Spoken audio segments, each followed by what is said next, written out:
మొన్నటికి మొన్న తమ్ముడు సినిమా భీమల నాయకులో కూడా ఎంత హుషారుగా ఎంత చక్కగా చేసిందంటే వావ్ ఎందుకు నాకు కుదరలేదు అని. ఏమో నేనంటే దానికి ఇష్టం లేదేమో అందుకే నువ్వు చెప్పాను.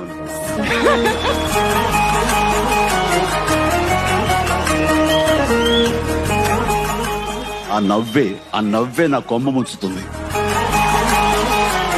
ఆ నవ్వునే తను ఎంత అందంగా ఉంటుంది, ఆ నవ్వులో ఆ నవ్వుతో తను ఎంత కళకళలాడుతుందని ఆ నవ్వుని కంపెల్ చేసి ఆ నవ్వుని ప్యాక్ చేసి నాతో పాటు వీళ్ళందరికీ చూపించాలన్న ప్రయత్నంలో నేను తనకి ఇచ్చే గిఫ్ట్. కమాన్, ఆహా ఓహో వేయండి రా గిఫ్ట్.